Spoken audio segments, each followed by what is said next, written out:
السلام علیکم ورحمۃ اللہ وبرکاتہ۔ ہماری آج کی ویڈیو کا ٹاپک ہے قوم لوط پر اللہ کا عذاب۔ قوم لوط حضرت لوط علیہ السلام کی قوم کو کہا جاتا ہے۔ ہم اپنے ٹاپک کی طرف بڑھنے سے پہلے آپ سے ایک چھوٹی سی ریکویسٹ ہے، اگر آپ نے ہمارے چینل ابھی تک لائک اور سبسکرائب نہیں کیا، ہمارے چینل کو لائک اور سبسکرائب کر دیں اور ساتھ ہی آئیکن کے بٹن کو پریس کر دیں تاکہ ہماری ہر آنے والی نیو ویڈیو آپ تک پہنچ سکے۔ بڑھتے ہیں ہم اپنی ویڈیو کی طرف۔ قوم لوط ایک ایسی قوم تھی جو اپنی برائیوں اور بدکرداری کی وجہ سے اللہ کے سخت عذاب میں مبتلا ہوئی۔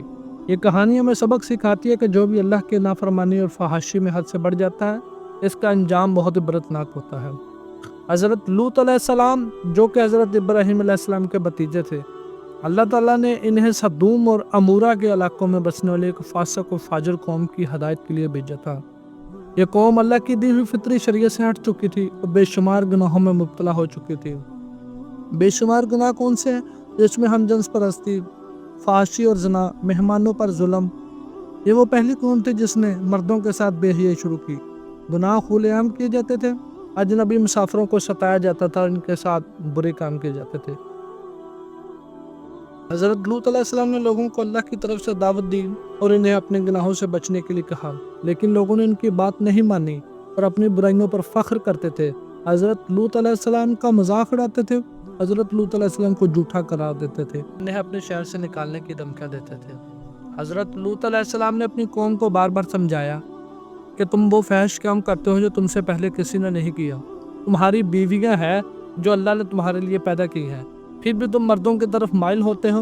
لیکن وہ باز نہ آئے بلکہ کہنے لگے، اگر تم سچے ہو تو ہم پر اللہ کا عذاب لے آؤ۔ ایک دن اللہ کے بھیجے ہوئے فرشتے انسانی شکل میں حضرت لوط علیہ السلام کے پاس آئے اور وہ بہت خوبصورت اور نوجوان تھے۔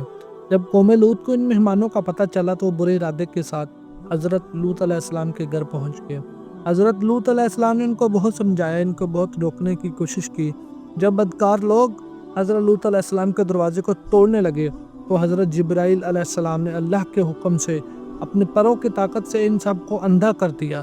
پھر وہ چلانے لگے، رونے لگے، لیکن تب بہت دیر ہو چکی تھی۔ پھر اللہ تعالیٰ نے حضرت لوط علیہ السلام کو راتوں رات اپنے گھر والوں سمیت شہر چھوڑنے کا حکم دیا اور ساتھ یہ حکم دیا کوئی بھی پیچھے مڑ کر نہ دیکھے۔ پھر صبح ہوتے ہی عذاب نازل ہوا، زمین لرز اٹھی، زلزلہ آیا، پوری بستی ہل گئی، پتھروں کی بارش ہوئی، آسمان سے آگ کے شعلے اور پتھر برسنے لگے، شہر الٹ دیا گیا۔ حضرت جبرائیل علیہ السلام نے اللہ کے حکم سے اپنے پروں سے پورے شہر کو آسمان تک اٹھایا اور زمین پر پلٹ دیا۔ چونکہ اللہ تعالیٰ نے حضرت لوط علیہ السلام کو فرمایا تھا کوئی بھی پیچھے مڑ کر نہ دیکھے، لیکن حضرت لوط علیہ السلام کی بیوی نے پیچھے دیکھا اور اللہ نے اسے بھی پتھر میں تبدیل کر دیا۔ حضرت لوط علیہ السلام اپنی بیوی اور 2 بیٹیوں کو لے کر گھر سے نکلے تھے۔ چونکہ اللہ تعالیٰ کا حکم تھا کہ کوئی بھی پیچھے مڑ کر نہ دیکھے، لیکن حضرت لوط علیہ السلام کی بیوی نے پیچھے مڑ کر دیکھا، اللہ تعالیٰ نے انہیں پتھر میں تبدیل کر دیا۔ حضرت لوط علیہ السلام اپنی 2 بیٹیوں کو لے کر اس شہر سے نکلنے میں کامیاب ہو گئے۔ اللہ تعالیٰ نے اس شہر کو تباہ و برباد کر دیا۔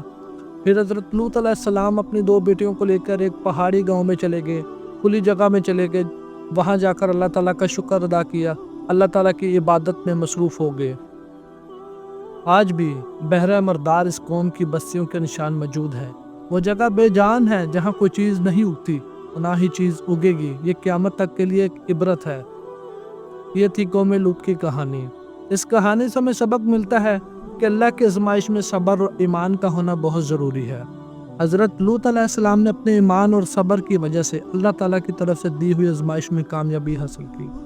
یہ کہانی ہمیں سبق سکھاتی ہے کہ اللہ کی نافرمانی کرنے والوں کا انجام عبرتناک ہوتا ہے۔ ہمیں چاہیے کہ ہم اپنی زندگی میں برے کاموں سے بچیں اور اللہ کے احکامات پر عمل کریں۔